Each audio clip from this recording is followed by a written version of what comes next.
Good morning friends and welcome to the pre-market view. US markets were up about 0.35% as we had mixed economic data.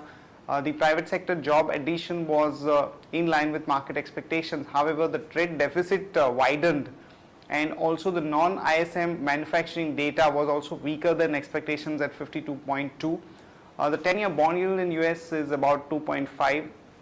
European markets were down anywhere from 1 to almost about 1.5% as we have geopolitical concerns both in Egypt and in Portugal. In Egypt, we have a change of the government with military taking over the current regime of Morsi, and that is reflected in the way the crude prices have shot up to almost about $106 the Brent crude. And in particular in Eurozone, Portugal was affected with almost 6% kind of a cut on an intraday basis, as both the finance minister as well as the external minister has resigned in Portugal, so things are not looking too great there, and the bond yields had spiked up to almost about 8% and they finally settled at about 7.46. Today morning when we look at the Asian markets, most of the markets are subdued. Nikkei is down about 0.4% and the rest of the markets are marginally down. The yen is trading at about 99.8 odd level, and in terms of flows friends, FIs were net sellers both in the cash market and in the index futures to the tune of about 700 crore each, and the domestic institutions were buyers to the tune of about 255 crore. Our markets continue to slide.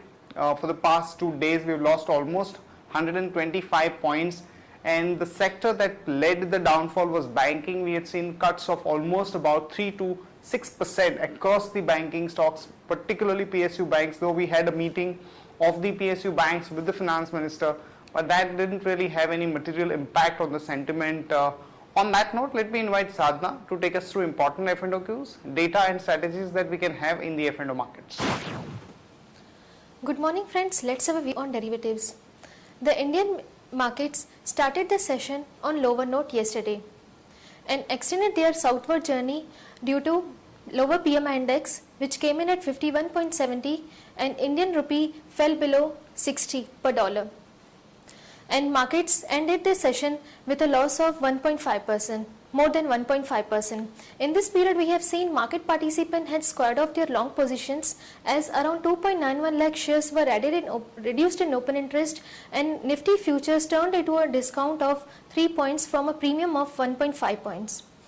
And put call ratio further decreased from 1.12 to 1.09, indicating call option has added more number of shares than put option, as call option has added around 21 lakh shares in open interest, whereas put option has added around 8 lakh shares in open interest, which is clearly visible in the options activity.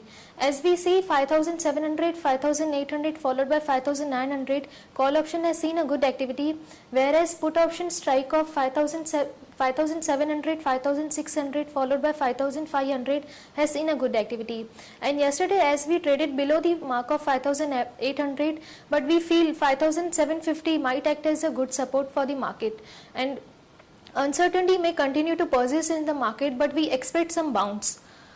And from intraday perspective, one can go long on Hindustan Unilever with a stop loss of 574.20. Thank you.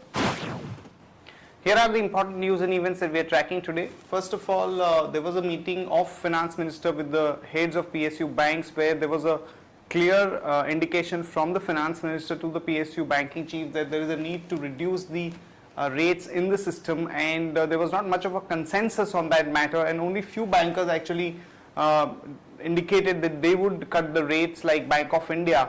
But State Bank of India chief has said that their rates are already low, so there is not much of a possibility of reducing the rates. So this did not have any material impact on the banking sector as a whole.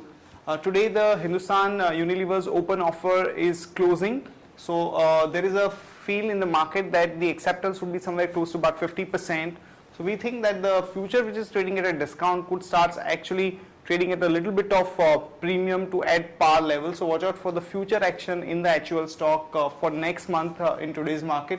Mahindra Satyam's merger with Tech Mahindra will be effective over the next few days, and the shares of Mahindra Satyam will stop trading in the cash market from today. So that is something to watch out for. We had seen good amount of action in the Tech Mahindra stock because some people had initiated arbitrage positions by selling the Mahindra Satyam in the cash market and buying the Tech Mahindra stock in futures, which would have given them about 12 to 13% kind of annualized return. And Deepak Fertilizer is buying about 24.5% stake in Mangalore Chemical. So both these stocks would be in action in today's market. IT sector preview is something that we have come out with today, and in the first quarter of 2014 no major change is expected in the performance of the top 4 IT companies. We expect TCS and HCL Tech both to lead the pack with a decent top line performance of about 2.7 to 3.4% on a quarter basis, whereas Infosys and Wipro will lag with a muted top line growth. And among the mid-cap companies, the soft performance is expected from Persistent System and NIIT Technology, whereas CMC is expected to come out with a good set of numbers. So overall bias for TCS and HCL Tech is definitely positive. NTPC, some positive news as the company has been allocated 2 coal blocks in Chhattisgarh and Odisha.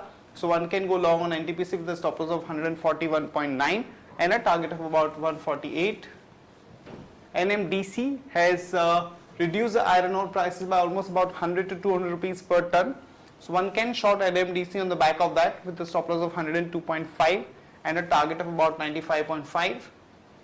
Polaris, some negative news as the company has denied all the reports that were making the rounds that they are looking at exiting their services business, and the recent run up in the stock price was mainly on account of that. So one can short Polaris with a stop loss of 117.8 and a target of about 111.3. That's it from all of us, friends. Have a great trading session. See you tomorrow at the same time.